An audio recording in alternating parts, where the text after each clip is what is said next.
The bill looked official. The letterhead, the bold total, the due date, all of it designed to be obeyed. $2,700. Alex assumed that meant he owed $2,700. But official is not the same as final. His insurance was still processing the claim. One charge appeared twice. The amount on the page was a request, not a verdict, and he was about to pay it as though the two were identical. That's the mistake worth avoiding. That pressure is exactly why medical bills feel final so quickly. The page looks serious, the amount feels like a command. The due date makes waiting feel dangerous, and scattered across the bill are codes and terms that may as well be a foreign language. For most people, the instinct is to make it go away. Pay it, and the fear stops. Underneath that instinct is a quieter fear. The fear of collections. The fear of a damaged credit report.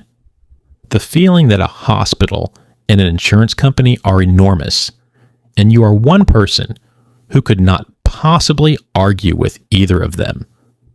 So the bill feels less like a statement and more like a command. And paying it immediately feels like the responsible thing to do.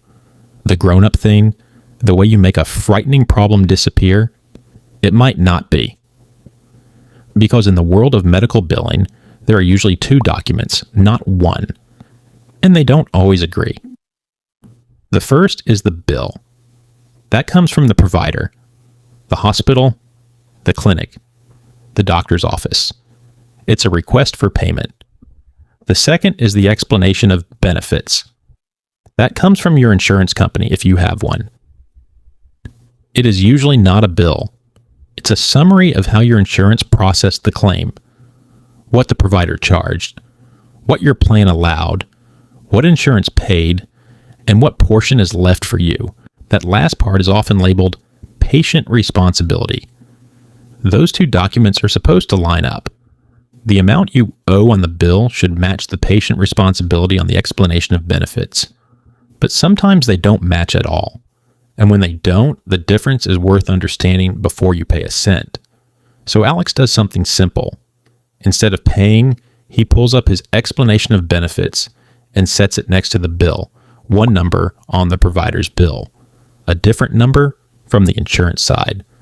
And just like that, he has a reason to slow down. There are a lot of reasons a first bill can change. Maybe the insurance was still processing when the bill went out. Providers sometimes send a statement before the insurer has finished, so the adjustment hasn't posted yet. Maybe the office had the wrong insurance information on file. Maybe a service was coded in a way that changed how it was covered.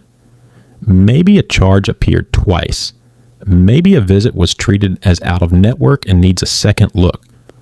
Or maybe the bill simply doesn't reflect a discount or financial assistance that hasn't been applied yet. None of these happen every time. Sometimes the first bill is exactly right, and you owe exactly what it says. But you can't know which situation you're in until you actually look. And that brings us to the real trap. The trap isn't that Alex got a bill. Bills for real care are real obligations. The trap is that fear can make the first number feel like the final answer when it might only be a draft. Fear is what makes people pay before they check. They're scared, and they want the stress to end. They don't want to risk collections. They don't know which questions to ask or whether they're even allowed to ask. Some feel embarrassed, like questioning a bill means they're trying to avoid paying. And almost everyone assumes that something this official from institutions this large must already be correct. That assumption is the expensive part. So, what should happen before the money moves? If insurance is involved, the first step is patience. Wait for the explanation of benefits, then compare it to the bill. If the numbers match, that's likely your answer. If they don't, you have a question worth asking. Next, you can call the provider's billing office and request an itemized bill.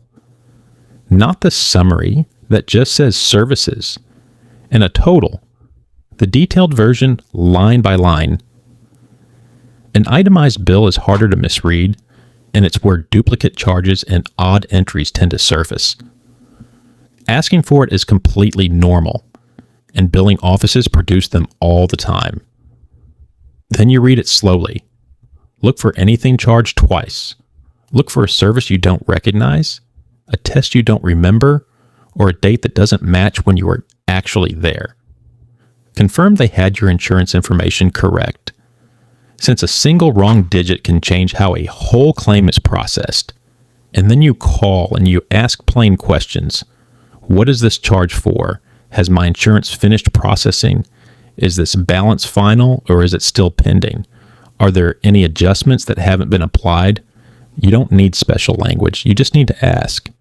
And it helps to keep brief notes. Who you spoke with, the date, what they told you. The goal here is not to dodge a bill you genuinely owe. Real care costs money, and legitimate balances should be paid. The goal is to avoid paying the wrong amount too fast before anyone has confirmed the number is right. The fear of collections deserves honesty because it's the pressure that makes people act against their own interest. Medical debt credit reporting rules have shifted in recent years, and the details can depend on the amount, the timing, and the rules in effect where you live. Some of what people believe is true is out of date in both directions. So the safe move is not to ignore a bill and hope it disappears. Ignoring it is how a fixable problem becomes a real one. The safe move is to slow down, check the amount, and communicate early.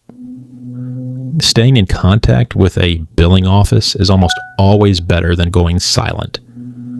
There's one more thing many people never try because they assume there's no point. Some hospitals and providers offer financial assistance, charity care, discounts, or payment plans. Nonprofit hospitals in particular are generally expected to have financial assistance policies, though the specifics vary widely by hospital, by income, and by situation. Plenty of people qualify for help they never receive, simply because they assume the number on the page was permanent and never asked. So ask. Ask whether financial assistance exists. Ask whether a payment plan is available. The worst answer is no, and you're no worse off than when you started. But the question can change the entire shape of the bill. Alex's mistake was never that he got medical care. Getting care when you need it is not a financial error. His mistake, the one he almost made, would have been treating the first scary number as the final truth, and paying it before anyone confirmed it was real. A medical bill deserves attention. It doesn't always deserve panic. Before you pay the number that scares you, make sure it's the number you actually owe.